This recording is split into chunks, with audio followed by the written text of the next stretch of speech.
I hope you all are having a blessed day. Welcome back to another video. In this video, we're going to be talking about trigonometric function values of special angles. There are three special angles that we will look at in this video. That's the 30-degree angle, the 45-degree angle, and the 60-degree angle, okay? And so to jump right in, we're going to start with an equilateral triangle. An equilateral triangle is a triangle where all angles are equal and all sides are equal. So you can see each of these angles are 60 degrees. And so what I'm going to do, because we've been talking about right triangles, is I'm going to break this equilateral triangle into two right triangles, okay? Let me grab my ruler over here. I'm going to take this angle and split it in half and draw a line right down the middle. I can do a little dash line. I think I'm right on my ruler instead of the board. Can't see, I guess. Okay. So you see my little dash line? That breaks this equilateral triangle into two separate right triangles. You have this one on the left and this one on the right. And because I split it down the middle, then each of these angles become half of 60, which is 30 degrees.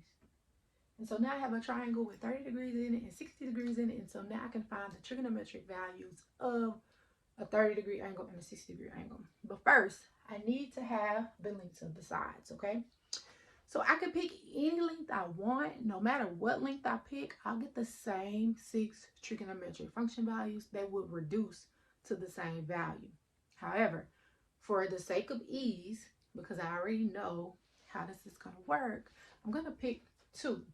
I'm going to say this is length 2, this is length 2, and this side will be length 2 also, right? But because I split it down the middle, then this side will be 1 and this side will be 1. 1 plus 1 is 2, right? Okay. So when I look at my right triangle, now my right triangle is going to look something like this. So let me come here.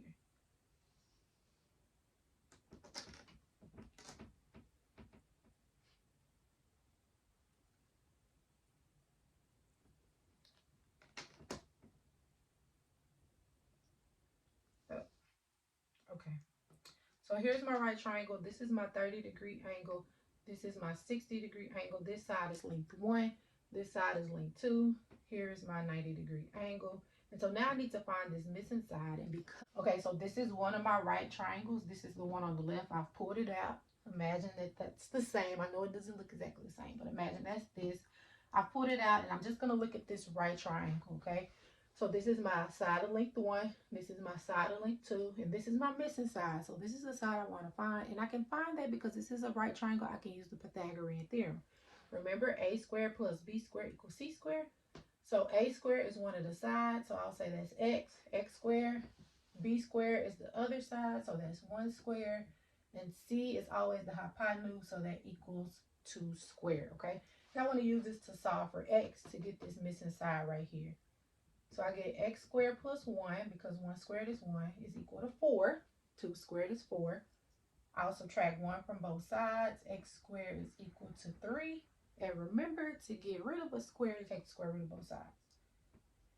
And you usually take the plus or minus square root, but because this is referring to a length of a triangle, I'm only going to take the positive square root. So x here is equal to the square root of 3. So that's the length of this side, okay? So now I'm going to erase my equilateral triangle right here just so I can have this space.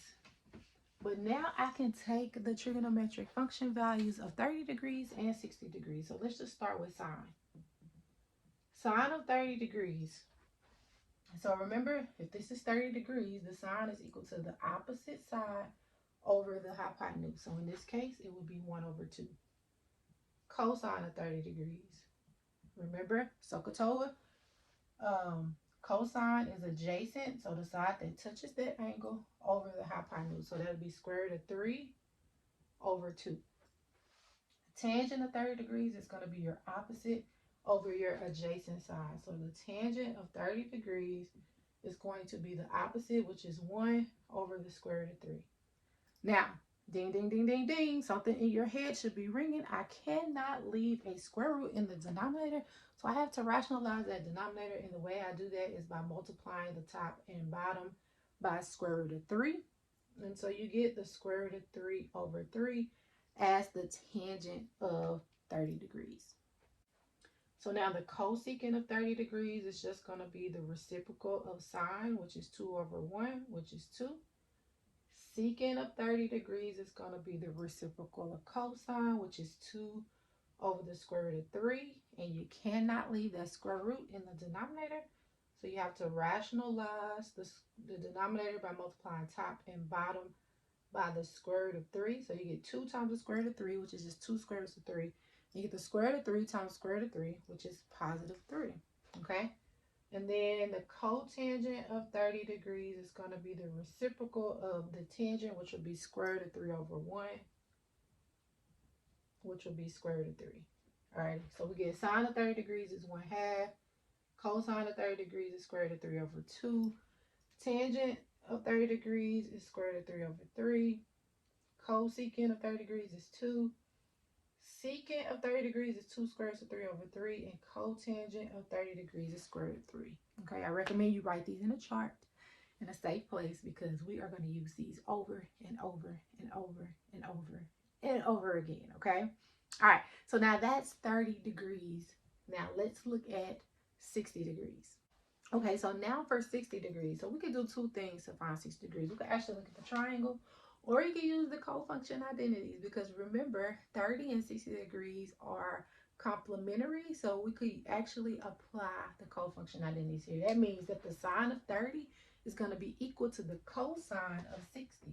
So cosine of 60 is going to be 1 over 2. And you can also look at 60. 60 is the adjacent over the hypotenuse, which is 1 over 2. So that's why I say you could use either the cofunction identities, or you could actually use the triangle to figure out what those answers are. So the cosine of 30 will be equal to the sine of 60. So this will be the square root of 3 over 2. The tangent of 60, remember cotangent is complementary. I mean, it's cofunctions with cotangent. So the tangent of 60 will be equal to the cotangent of 30. So that's the square root of 3. The cosecant is cofunctions with secant. So the cosecant of 60 will be equal to the secant of 30, which will be 2 square roots of 3 over 3. Secant of 60 will be equal to the cosecant of 30, which will be equal to 2. And cotangent of 60 will be equal to the tangent of 30 degrees, which is the square root of 3 over 3. Okay, and so that is all of your trigonometric values for 60-degree angle, for a 60-degree angle. And I recommend that you put these in a chart as well. Put these in a chart in a safe place where you can look at them, because we will use these also over and over and over and over again. All right. So that was actually example 1 and 2. I forgot to mention that. But this was example 1, find the 6 trigonometric function values for 30 degrees. And this was example 2, find the 6 trigonometric function values for 60 degrees. And that's how you do that. Let's look at 45 degrees. Okay, so now we want to find the 6 trigonometric function values for the 45-degree angle. So what I've done is I've created a right triangle with 45 degrees as one of the angles. And because it's a right triangle, then the other angle also has to be 45 degrees. And so since those angles are the same, then we know that this is an isosceles triangle, which means this angle, the side opposite this angle, is equal to the side opposite this angle. So these two sides have the same length, okay? And just for the sake of ease, I'm going to pick a length for them, and that length is going to be 1. So I'm going to say this side is length 1, this side is length 1, because they have to be the same, because the angles aren't the same. And so then we need to find the length of the missing side, which I'll just call x. So we can use the Pythagorean theorem again. 1 squared plus 1 squared equal x squared. 1 squared is 1, 1 squared is 1, 1 plus 1 is 2, so x squared is equal to 2. And to solve for x, you get rid of the square by taking the square root of both sides. So x is equal to the square root of 2. So this side over here is square root of 2. Once you know the lengths of all the sides now, because it's a right triangle, now you can find the 6 trigonometric values for each of those angles, okay? Or for the 45-degree angle. So the sine of 45 degrees, it doesn't matter which angle you use, because they're both 45 degrees, but if I just choose this one, sine is opposite over hypotenuse. So it'll be 1 over the square root of 2. And yeah, you got it. You cannot leave that square root in the denominator. So you have to rationalize the denominator. Multiply top and bottom by the square root of 2. 1 times square root of 2 is square root of 2. Square root of 2 times square root of 2 is 2. All right, cosine of 45 degrees, that's going to be the adjacent over the hypotenuse. So that's also 1 over the square root of 2, and we know that's equal to the square root of 2 over 2. So you get the same thing for sine and cosine. What about the tangent of 45 degrees? Tangent is equal to opposite over adjacent. So that's 1 over 1, which is equal to 1. Alrighty? And then you could do the reciprocal function. So the reciprocal of sine is cosecant. Cosecant of 45 is going to be reciprocal of 1 over the square root of 2, which is square root of 2 over 1, which just equals square root of 2. Secant of 45 degrees is going to be the same because you'll do the reciprocal, which is square root of 2. Reciprocal of cosine of 45, that's square root of 2. And then cotangent of 45 degrees is going to be the reciprocal of tangent, which is 1 over 1, which is just 1. Okay?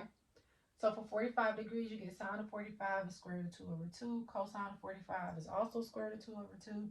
Tangent of 45 is 1. Cosecant of 45 degrees is square root of 2.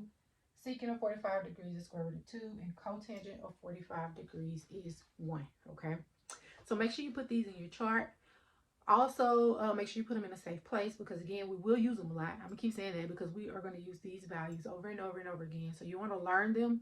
Try to remember them because we're going to be using them often. If you have any questions about how we found the trigonometric function values for these 3 special angles, 30, 45, or 60 degrees, please put them in the comments below.